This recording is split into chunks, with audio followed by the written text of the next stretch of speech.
In differentiation, when we differentiate a function, f of x, so there's our function f of x, and this is a graph of it, what are we actually doing?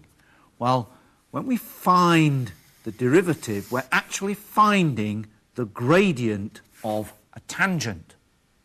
So when we differentiate, that's f dashed of x, this represents the gradient of the curve.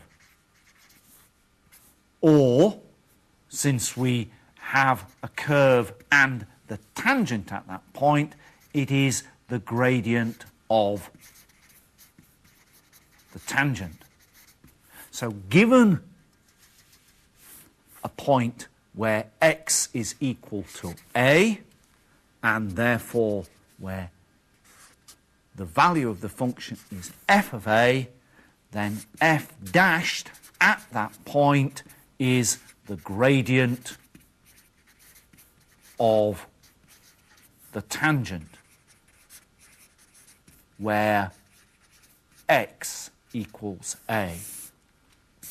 And that's what we're going to be using, that the derivative, the value of it at the point where x equals a, gives us the gradient of the tangent. Because if we know the gradient of the tangent and we know the point on the curve, we can then find the equation of this tangent, because it's just a straight line. So, let's have a look at some examples. In the first example, we'll take f of x is equal to x cubed minus 3x squared plus x minus 1. And what we want is the equation of the tangent to this curve at the point where x equals 3.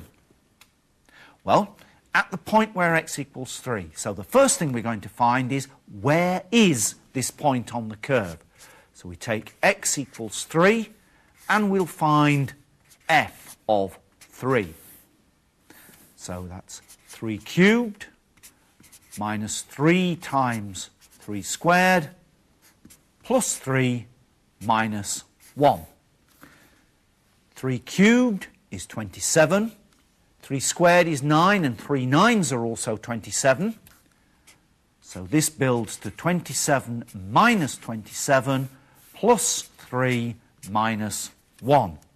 So altogether, we come up with 2. So the point that we're actually interested in on the curve is the point 3, 2. Now the next thing we need is the gradient. We've now got a point on our line, on our tangent. We now need its gradient. So we need to differentiate f dashed of x. So let's differentiate 3x squared for the derivative of x cubed. Now we differentiate this term, and so that's minus 6x. Now this term, so the derivative of x is 1, and now the final term, the derivative of 1 is 0, because it's a constant. We need the gradient when x is equal to 3, so we can take that value x equals 3 and substitute it into our expression for the gradient.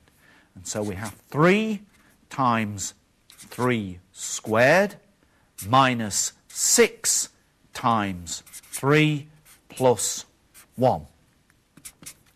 3 squared is 9, and 3 nines are 27.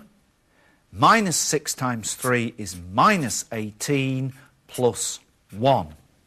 And so this works out to be 27 take away 18, that's 9, and add on 1, that's 10. And so we've got a point and we've got a gradient. So let's write those things down. We've got our point, which is 3, 2, and we've got our gradient, which is 10. And what we want is the equation of the tangent at this point on the curve with this gradient. So that's the equation of a straight line. And the equation of a straight line that goes through a point x1, y1 is y minus y1 over x minus x1 is equal to m, the gradient. So this is our x1, y1. Let's just write that in over the top, x1, y1. And this is our gradient, m. So now we'll substitute these numbers in. So we have y minus 2 over x minus 3 is equal to 10. Now we'll multiply up by this x minus 3 here. So we have y minus 2 is equal to 10 times x minus 3. Now all we need to do is multiply out the bracket. Y minus 2 is 10x minus 30, remembering to multiply everything inside this bracket by what's outside. And now we just need to get this 2 over here with this 30. So we add 2 to both sides. Y equals 10x. Now minus 30 adding on 2 is minus 28. And there's the equation of our tangent to the curve at this point on the curve with that gradient. Okay, let's take another example. This time, let's say that what we want to be able to do is looking at this curve, y equals x cubed minus 6x squared plus x plus 3. And what we want to find are what are the tangents, what are the equations of the tangents that are parallel to the line y equals x plus 5. So here's our curve, and what we want are the equations of the tangents parallel to this line. Well, we've got to look at this line and we've got to extract some information from it. The information that we can get from it is what is its gradient, because if the tangents have to be parallel to this line, then they have to have the same gradient. And what we can see is that we've got 1x here. And the standard equation for a straight line is y equals mx plus c, where this m is the gradient. So what we gain from looking at this standard equation and comparing it with the straight line is that the gradient of the straight line m is equal to 1. So now we know what the gradients of the tangents have to be. The gradients have to be 1. So how can we calculate that? Well, we know that if we differentiate this curve, its equation, we will get an expression for the gradients of the tangents. Then we can put it equal to 1 and solve an equation that will give us the points, or at least will give us the x-coordinates of those points. So let's do that. We know what y is. Let's differentiate. dy by dx is equal to the derivative of x cubed is 3x squared. The derivative of minus 6x squared is minus 12x. The derivative of x is plus 1. And the derivative of 3 is 0 because it's a constant. And we want this expression to be equal to 1. So we can take 1 away from each side, and we have 3x squared minus 12x equals 0. And this is a quadratic equation for x, which we can solve. So let's do that. 3x squared minus 12x equals 0. It's a quadratic. The first question we've got to ask ourselves is, does it factorise? And if we look, we can see that we've got a common factor in the numbers of 3 and a common factor in the x terms of x. So we can take out 3x as a common factor. 3x times by something has to give us 3x squared, so that's got to be x, and 3x times by something has to give us minus 12x, so that's got to be minus 4, and so that equals 0. Two numbers multiplied together give us 0, so one of them has to be 0 or both of them have to be 0. So we can say 3x equals 0 or x minus 4 equals 0. So therefore x is 0 or x equals 4. Now, having got these two values of x, we want the points where these tangents were. What we've got now are the x coordinates. We now need the y coordinates. And to do that, we need the equation of the curve again. So let me just bring back the page, and it's x cubed minus 6x squared plus x plus 3. So y equals x cubed minus 6x squared plus x plus 3. And first of all, we want the point x equals 0, and so y equals, we put x equals 0, that's 0 cubed. We put x equals 0 minus 6 times 0 squared plus 0 plus 3. Well, each of these three terms is 0, so we end up with 3. And x equals 4.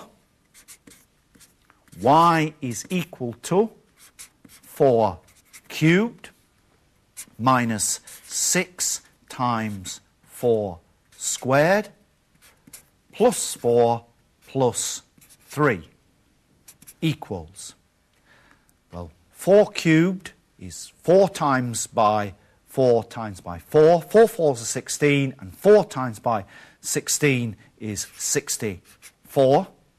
Take away, now we've got 6 times by 16, and so that's 96, plus 4 plus 3 equals, now 64 take away 96 is minus 32, and then we're adding on another 7, so that's minus 25.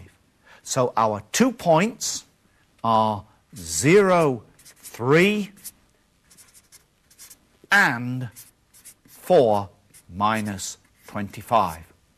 And those are the 2 points where the gradients of the tangent are equal to 1, and so where the tangents are parallel to the line that we started out with, that's y equals x plus 5. Let's take another example, and this time I want to introduce the word normal. What's a normal? Well, we tend to think of the word normal in English as mean the same, everything's all right, it's usual. But in mathematics, the word normal has a very specific meaning. It means perpendicular or at right angles.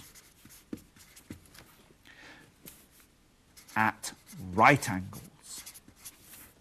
So, if I have a curve, let's say that's my curve, and I have a tangent at that point there, then what's the normal to the curve? Well, the normal is at right angles to the curve, so it's also at right angles to the tangent. So there's the tangent to the curve, and this is the normal to the curve. Normal because it's at right angles, perpendicular to the tangent. Okay, if we can find the equation of a tangent, we can surely find the equation of a normal. But there is one little piece of information that we need, and that is, if we have two lines at right angles, what's the relationship between their gradients?